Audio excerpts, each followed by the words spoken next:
Hello everyone, welcome back to my YouTube channel. And in this video lecture, we are going to discuss Lagrange's theorem for BSc Mathematics from linear from modern algebra. So the statement of Lagrange's theorem is we have this statement: the order of each subgroup of a finite group is a divisor of the order of the group. देखो Lagrange's theorem का statement कहता है कि हर एक सब group का, अगर कोई सब ग्रुप है किसी ग्रुप जी का, तो उसका ऑर्डर ग्रुप के ऑर्डर को डिवाइड करता है। मतलब सब ग्रुप का जो ऑर्डर होगा वो हमेशा ग्रुप के ऑर्डर का डिवाइजर होगा।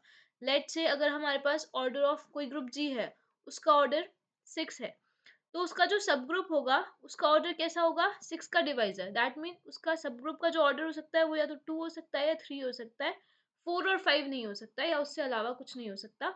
अगर हम 1 और 6 लेंगे तो वो ट्रिवियल सब ग्रुप बनेगा।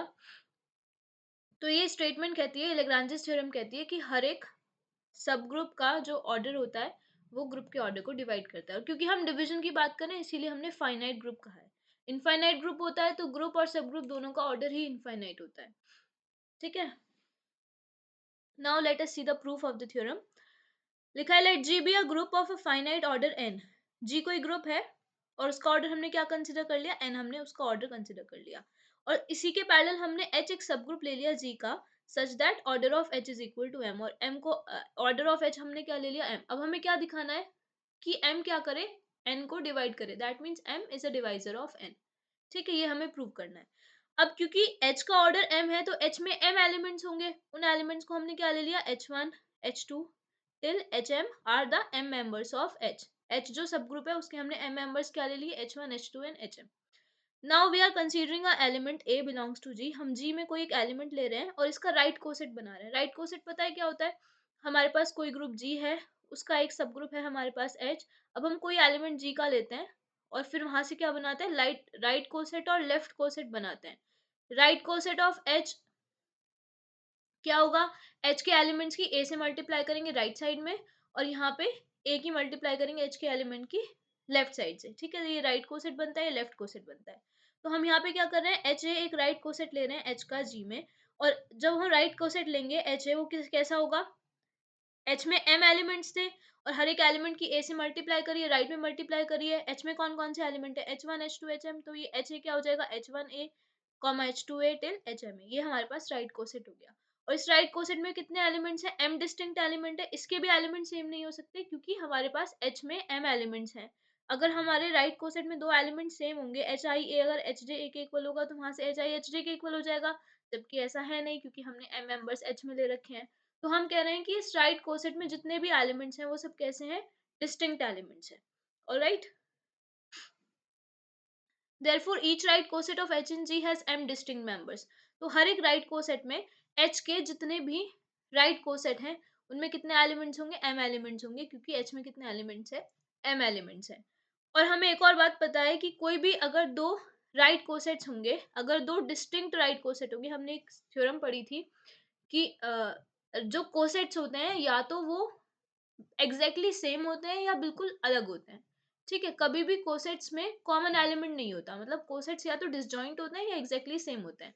तो अगर हम दो डिस्टिंक्ट राइट कोसेट ले रहे हैं एच के, तो वो कैसे होंगे? डिसजॉइंट होंगे। That is they have no common element. तो हमारे पास जितने भी राइट कोसेट होंगे एच के, उन सब के एलिमेंट्स कैसे होंगे? डिफरेंट डिफरेंट एलिमेंट्स होंगे सब में, मतलब ये डिसजॉइंट होंगे।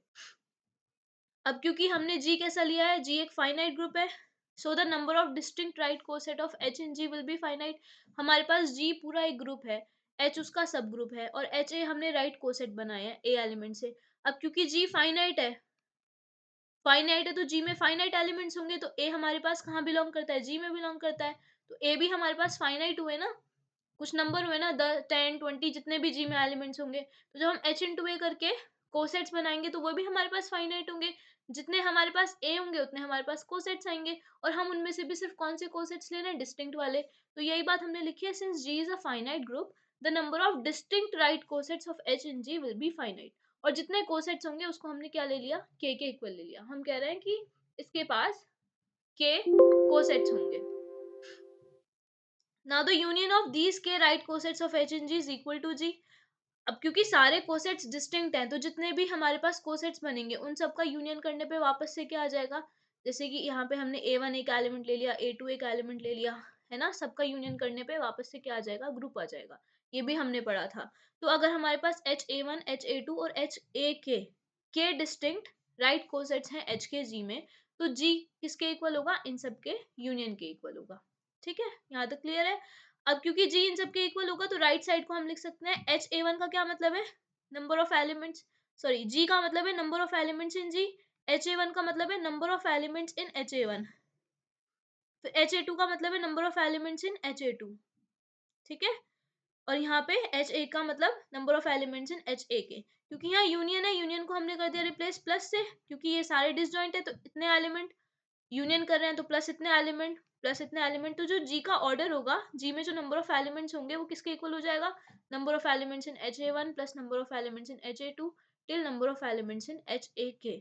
और नंबर ऑफ एलिमेंट्स इन जी क्या होता है, ऑर्डर ऑफ जी, तो हमारे पास ऑर्डर ऑफ जी किसके इक्वल हो जाएगा, k इंटू एम के। k इंटू एम क्यों हुआ, क्योंकि देखो number of elements in HA1, HA1 में कितने एलिमेंट्स हैं, HA1 में k एलिमेंट्स है,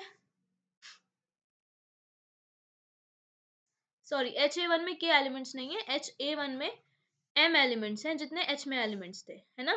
HA1 में m एलिमेंट्स हैं, फिर HA2 में भी m एलिमेंट्स हैं, और हम कितनी बार ऐड कर रहे हैं, k टाइम्स ऐड कर रहे हैं।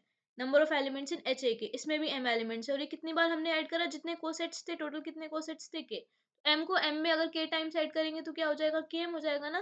तो हमारे पास नेक्स्ट लाइन में क्या आ गया, order of g is equal to k into M.